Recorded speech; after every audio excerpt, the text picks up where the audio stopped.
So hello students, I'll be covering part 1 of this video for NPSC 2014 mains question paper. So in this video I'll be covering part 2 of the general studies, that is first part for 126 marks. So the second video will cover the Nagaland portion. So the first part will be covered for 2, 5, 10 and 20 marks. So let's get the video started. So first, mention the two rights that are restricted by war by state during war. So during war, under the Indian Constitution, the Constitution provides for Article 352 that in case of an emergency, the following rights are restricted. So under Article 358, the Constitution talks about the suspension of Article 19, that is freedom provided for speech and expression. Next, under Article 359, it provides for suspension of all other fundamental rights except Article 20, which provides for provision against conviction, and Article 21, right to life.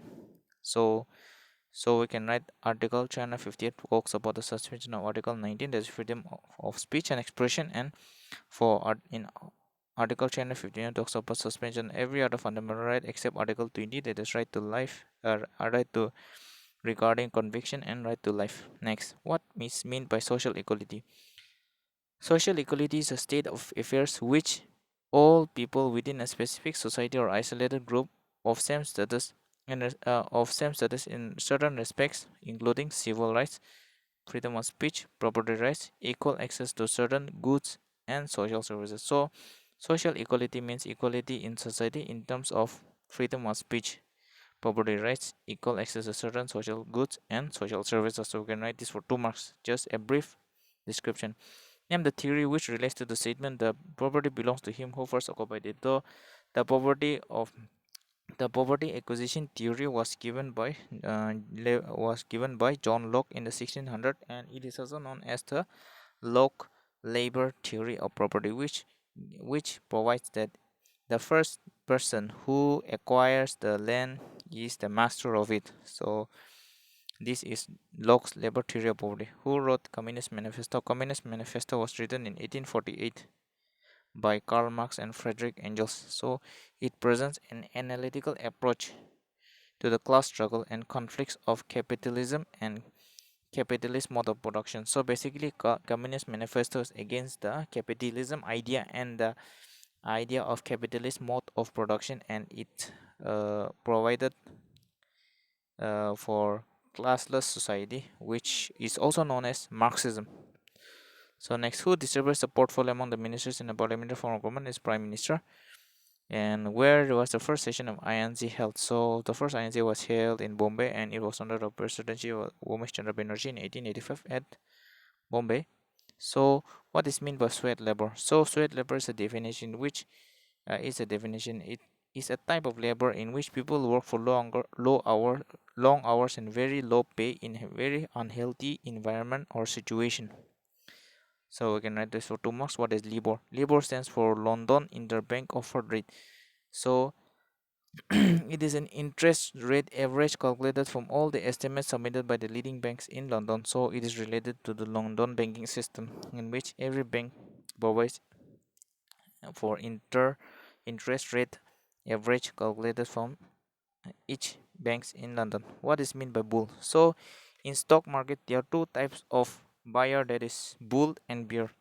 So a bull is a person who is in technical terms it is defined as a stock market speculator who buys stock in the hope that the value of the stock will increase in the short time. So this is bull, and the opposite is bear, in which a, a bear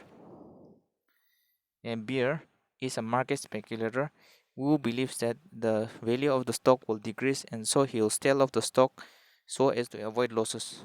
So next, what is progressive tax? Progressive tax is a tax which increases as the amount increases. So the average tax increases as the taxable amount increases. Example, a property tax, luxury good tax, and income tax. So progressive tax are those tax which increases. So if your income is 1 lakh, so in the same way your income tax will increase. So if your income increases to 5 lakhs, so the bigger the number of the bigger your salary, the higher will be your tax rate. So this is called progressive tax. India's first cotton textile mill was established in which state? So it was established in Maharashtra, Bombay, and it was established in the year 1854. And the cotton mill was called the Bombay Spinning and Weaving Company, and KG and Dabur was the owner of the cotton mill. Next, what kind of soil is treated with gypsum to make it more suitable for cropping? So gypsum is CaSO4.2H2O, and alkaline soil is used in the treatment of gypsum because gypsum is an excellent source of sulfur for plant nutrition and plant yield, and the main purpose is it reduces the aluminum toxicity in the subsoil. Next, question number 13.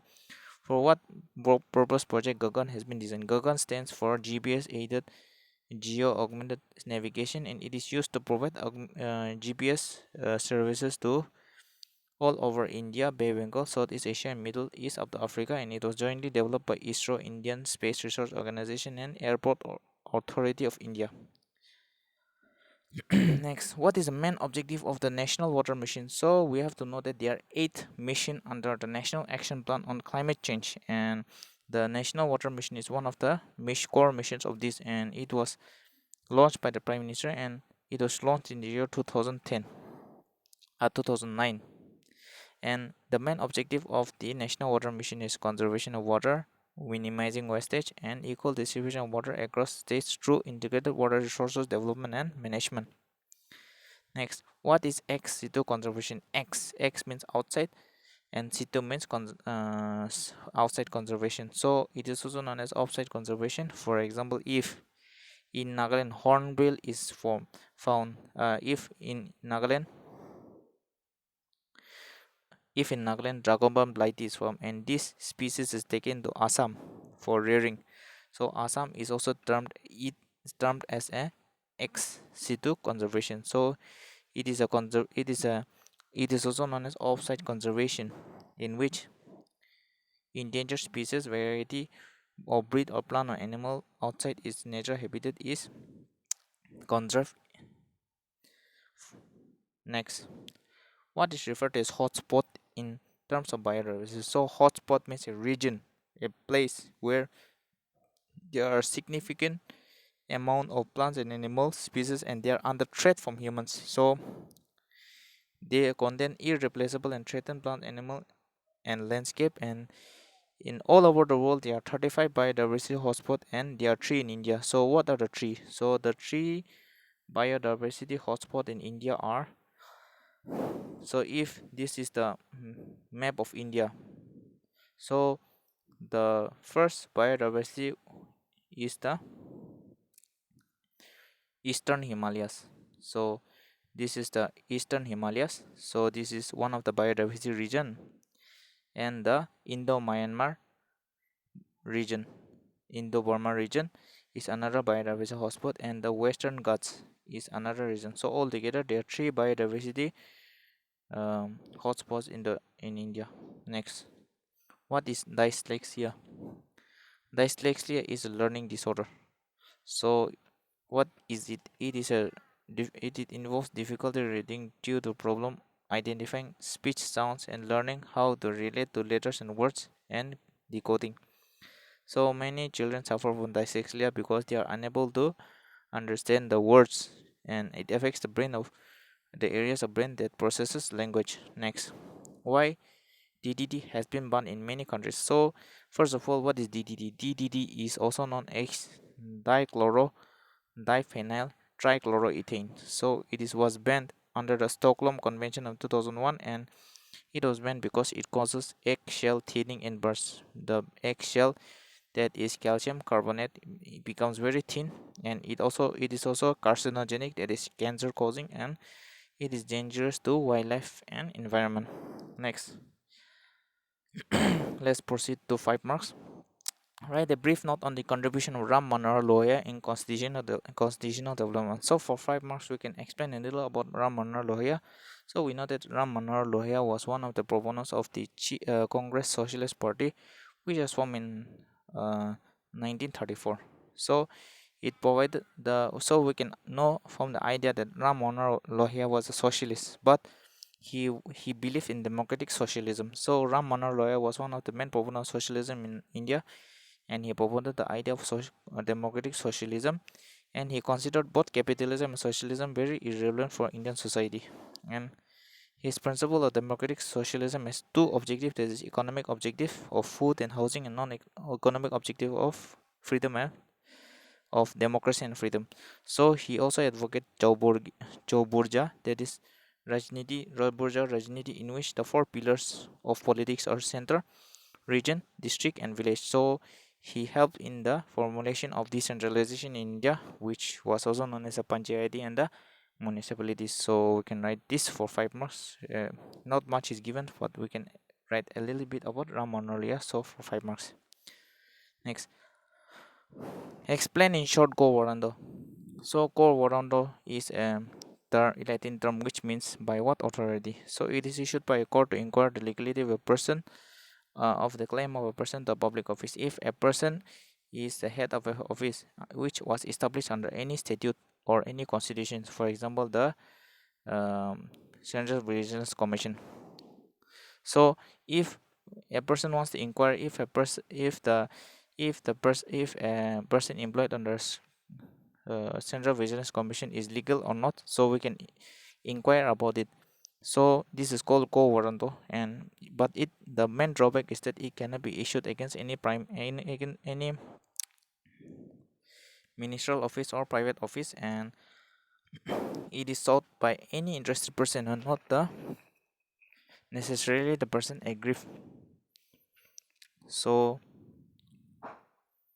and the statute, the quo warranto is issued against an public office that was established by statute or by constitution, not a temporary or a contractual office. We cannot press quo warranto.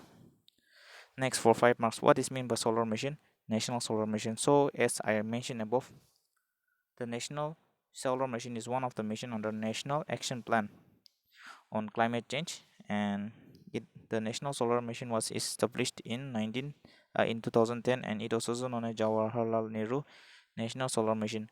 And the main objective is to promote ecologically, and the main objective is to promote ecologically sustainable growth while addressing India's energy security challenge, and it was established to drive India towards a global leadership in solar manufacturing. And and the target was to achieve 100 gigawatts of energy, 100 gigawatts of energy by the year 2024, as under the nationally determined contribution which was promised under the Paris Agreement of COP21, that is Conference of Parties 21. Next, what is meant by crop rotation? So we need to see the word crop and rotation. So it means growing different types of crops in a patch of land. So crop rotation is a practice of growing a series of dissimilar or different types of crops in the same area in sequence season. It is done so that the soil of farms is not used by only one set of nutrients. So if we grow a patch of land rice only, so if we grow only rice, the nutrient value of the soil will decrease because of excessive production of rice. So the main idea behind crop rotation is growing different types of crop in a plot of land. That is, for example, if rice is grown and in one patch of land, if rice is grown, so we can grow wheat in one place, vegetables in one place, and fruits in one place. So this is the idea of crop rotation, and it helps in reducing soil erosion, soil fertility by planting leguminous plants such as beans and uh, other crops, and growing the same crop in the same place for many years depletes the soil of certain nutrients. And with crop rotation, one crops absorb different percentage of nutrients and the other crops also absorb different percentage, so it helps in build up in build-up of pathogens and pests that occurs when only one crop is grown, improves soil structure and fertility. So if you write this 5 points, so we can at least expect 4 or 5 out of this question. Next, write a note on the impact of insecticides in pests in ecosystem. So first we need to explain what are the insecticides. So in the insecticides are those chemicals that are used for killing the insects. So it affects the livestock, wildlife, and the and as compared to fungicides and herbicides, they are more toxic. And insecticides is divided in two types. That is, first is water soluble and fat soluble. So water soluble, that is easily um, transported in the water through groundwater and streams, and fat soluble, which easily get attached to plants, which easily get attached to animals, resulting in extended persistence in food chain. So the effect is that when most of the insecticides like DDT are fat soluble, which when this insecticide is absorbed by an insect, for example um, a grasshopper. So if a grasshopper eats an insecticide, it absorbs the insecticides in small quantities. So if the grasshopper is eaten by a frog, so the toxicity of the insecticide increases. So this phenomenon is also known as bioamplification.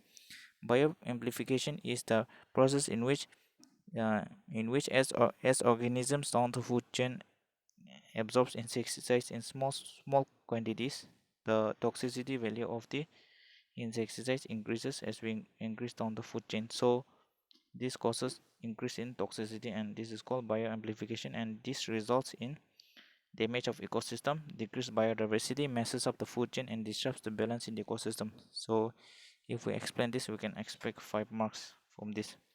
Next, what is meant by balance of payment? So balance of payment is defined as the statement which records all monetary transaction, both visible as well as invisible costs between the residents of a country with the rest of the world. So it also includes transactions made not only by government but also individuals, corporations, governments, and also help in monitoring the flow of funds that develop in the economy. And this balance of payment is used for measuring if a country is deficit or surplus funds. So when all the elements are correctly included, that is the export and import are both calculated. So in a ideal situation, it will be equal.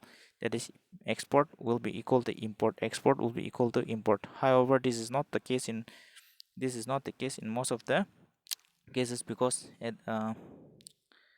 sometimes the export will overcome the import and vice versa. That is, import uh, will be more than the export. So if the export is more than the import, then it is called trade surplus, balance of payment surplus. And if the import is more than the export, then it is also called deficit. So balance of payment is also used to indicate whether a country is surplus or deficit funds. So with this we'll come to the 10 marks question. So write a note on the female foeticide and comment on its futuristic effects. So female foeticide is the killing of female before it is being born. So the act of female foeticide is an illegal practice of killing a foeticide that is found in female. It is a social evil because in a patriarchal society like India, where women are given secondary position. So the estimate is that more than 10 million female foeticides have been illegally aborted in India, and as a result of this, prenatal natal sex determination before being birth was banned in India in 1984 under the Prenatal Conception and Prenatal Diagnostic Techniques Prohibition of Sex Selection Act. So female foeticide is most prominent in Gujarat, and we have to note that Haryana practices the most type of female foeticide because the female sex rate is very much low as compared to male sex rate. So certain castes practice regularly female foeticide and female infanticide, and it is visible mostly in castes such as Rajputs. Next, effects. So what are the effects of female infanticide? So there's a steep decrease in female population, and it leads to gross trafficking and girls like Assam from Assam and West Bengal are often trafficked and sold in Haryana for marriage because there are less female as compared to male in Haryana, where the ratio of sex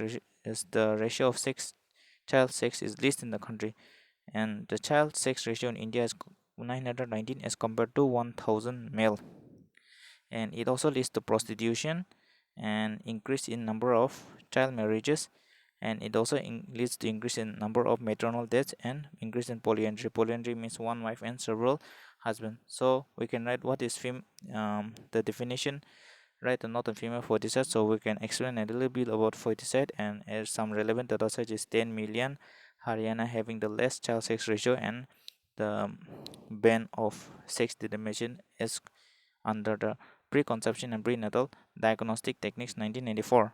And for the effects of female foeticide, it is girl trafficking, reduction in child sex ratio, prostitution, increase in number of child marriages, increase in mother's death, maternal death, and increase in polyandry. So with this we can explain for 10 marks. Next, elucidate on lok adalat. So what is lok adalat? So first we have to explain what is lok adalat. For if the question is for 10 marks, so we have to divide this in 2 4 4 2. So the first two will be for introduction. So for introduction we have to give a brief introduction about what is lok adalat. So lok adalat is also known as the people's court, and it is used to settle disputes through conciliation and compromise. And first lok adalat was held in 1982 in Gujarat, and they accept cases pending in the regulator court within their own jurisdiction, which can be settled by conciliation and compromise. Next, the composition is presided over by a retired judicial officer as chairman and two member, that is a lawyer and a social worker. The main condition of lok adalat is that both parties must agree for settlement. So there's no court fee. If a court fee is taken, it will be refunded, and the procedural laws and evidences are strictly followed by accessing merits of claim on lok adalat. And the decision of the lok adalat is binding on both the parties, and it is used to settle money claims, partition suits, damages, and matrimonial cases. And other additional miscellaneous point is that lok adalat is one of the main are an Indian contribution to world jurisprudence, and the Legal Services Authorities Act 1987 has brought the Lok Adalat under its jurisdiction, and they offer cheap and speedy judicial redressal mechanism, and no appeal request lies against the order of Lok Adalat. So for Lok Adalat, what we have to write is that first a brief introduction about the Lok Adalat, that it is a people's court and it was established in Gujarat 1982, and they accept cases pending in the regular courts, and they are settled by conciliation and compromise. And we can explain the composition, that is it composed of three members, that is a retired judicial officer, and two members, that is a lawyer and a social worker. And the main condition is that both the parties must come for agreement for uh, both the parties must come for settlement, and there's no court fee. If court fee is taken, and it will be refunded. And the procedural laws and evidences are not strictly followed, so there's no strict procedure for giving judgment, and it is based on compromise, and both parties must come to an understanding, and it is used for settling small cases such as settling money claims, partition suits, damages, and matrimonial cases. And some important is that it is an Indian invention towards world jurisprudence, and the Legal Service Authorities Act 1987 has both the Lok Adalat under its jurisdiction, and they offer cheap and steady dispute resolution, and no appeals lie against the order of Lok Adalat. But however, if the parties are not satisfied with the judgment, they can approach the higher judicial forum. So for this we can write for 10 marks. Next, for 20 marks. So write an essay on administrative tribunal. So administrative tribunal is an invention of the 42nd Amendment of 1976, and they are inserted under Part 14A of the Constitution, and there are only two articles, that is 323A and 323B. These tribunals are very specific and have predefined work area. So The administrative tribunals are not an original invention of Indian constitution but are established in all democratic countries of Europe and United States. So we need to explain what is administrative tribunal. First, we first explain the constitutional stance of administrative tribunal. That is, it is established by the 42nd Amendment of 1976, Part 14A, and under this only two articles 323A and B, and it is very specific and predefined, and it is not an original invention as it is available or even in Europe and United States. So what is the definition? So it is a multi-member body to hear cases. Um, Basically, an administrative tribunal is a is used to seek is used to provide justice to those employees who are employed under the government, under the state and the central government, if their redressal is not addressed. So it is a multi-member body to hear cases filed by staff members alleging non-observation of terms of service and to pass judgment on those areas. What is the need of administrative tribunal? So there are times when disputes between the government and the employees over service matter, and it may lead to litigation, that is filing case legally between the government and the employees. So approaching the court can be time consuming because the court is overburdened with many cases. So there is need for some alternatives forum which can be quick and inexpensive. So the Administrative Reforms Commission of 1966 to 70 and J.C. Shah Committee recommended the establishment of tribunal in each matter. So under Article 323 AB, the jurisdiction is under union, state, and any local authority. And establishment, the Article 323A provides for that the Parliament may provide establishment of an administrative tribunal at the center and for every state, and thus are under the jurisdiction of all the courts. And because of this, the Administrative Tribunal Act of 1985 was established, and under Article 323A, the Parliament has passed a law to establish an administrative tribunal under the Administrative Tribunal Acts of 1985, and it provides for a central administrative tribunal and state administrative tribunal, and for two or more states a joint administrative tribunal, and there are 17 benches. And next, the Administrative Tribunal Act of 1985 provides for administrative tribunal, and it provides for every government employee except these four members, that is the member of paramilitary forces, armed forces of the union, that is army, navy, and the air force, employees of the Supreme Court, and those appointed to secretary staff under the House of Parliament, state, and union legislature. And Central Administrative Tribunal is headed by a chairman and who is a retired sitting judge of the High Court, and there are 16 vice chairmen and 49 members. Altogether, there are 49. That plus ones, 49, 50, and 16. That is 50 plus 16 will be 6. There are 66 members under the administrative tribunal.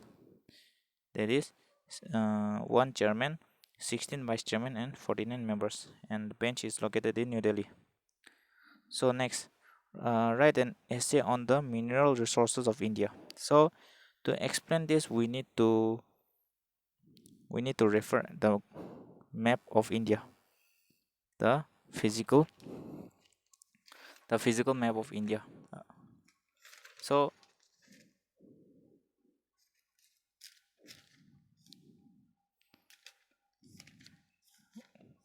we'll be explaining this with a map.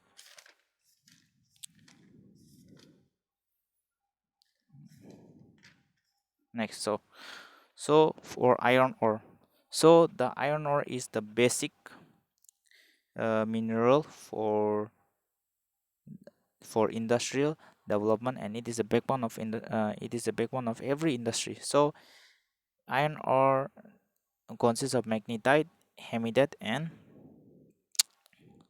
limonite, and the major iron belts in India are Odisha, Jharkhand belt. So the Odisha Jharkhand belt is located in here. So this is one of the region. So and next is Durg Buster belt. so it is located here under Chhattisgarh, and Chikmagalur region, that is here in the Baba Budan hills of Karnataka and Maharashtra Goa belt. And so these are the region provided for mm, iron ore belt. So the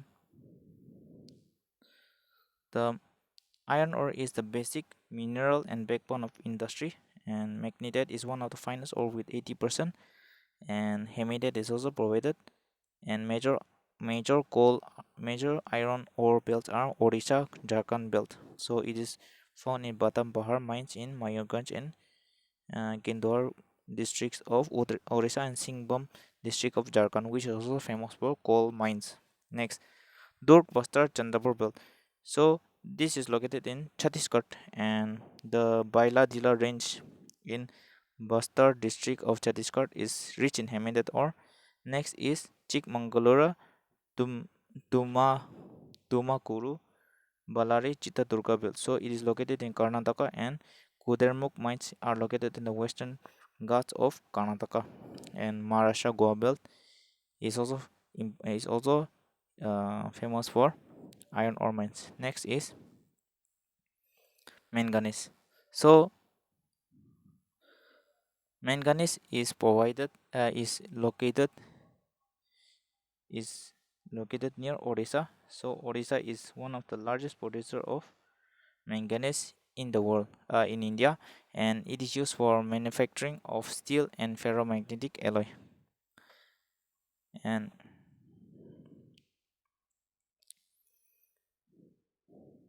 next, manganese.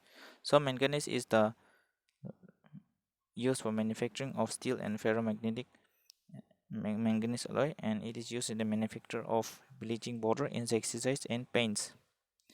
And Odisha is the largest producer of manganese, and it accounts for 1/3, that is almost 33% of the reserves. Copper. Copper is provided in the Khetri mines of Rajasthan. So copper is located here also, and the Balagat mines of Madhya Pradesh. So Madhya Pradesh here, Khetri is located here, and Singhbum district of Jharkhand. So it will be here. So Jharkhand. So the western part of India, the central part of India, and the north, the eastern part of India is famous for copper mines. So as mentioned above, copper is India is critically deficient in reserve in production of copper. The Balagat mines in Madhya Pradesh, Khetri mines of Rajasthan, and Singhbum district of Jharkhand is leading producer, and Rajasthan leads in production. Next, bauxite. Bauxite, it is an ore of aluminium, and India's bauxite deposit is found in Amarkantak Plateau, that is located near Maharashtra, and Michael Hills Plateau region of Bilaspur. Odisha is the largest producer of bauxite with 34.97, and Panchpatmali deposit in Koraput district of Odisha is the most important bauxite deposit. So basically, Odisha, Jharkhand are important for mineral deposits. Next, mica. Mica is a mineral made of series of plates or leaves. It splits easily into thin sheets. So it is located in Chotanagpur Plateau. Kuderma Gaya Hazaribagh belt of Jharkhand is the leading producer. Rajasthan mica is found near Ajmer, and Nellore mica belt of Andhra Pradesh is another important producer. Next, limestone. Limestone is found in association with rocks composed of calcium carbonate, and Karnataka and Andhra Pradesh is the largest producer of it. So, with this, the first part of the part 2 of NPSC mains is covered. So next video I'll be covering the Nagaland portion. So I hope you like the video. So please like and subscribe. Thank you.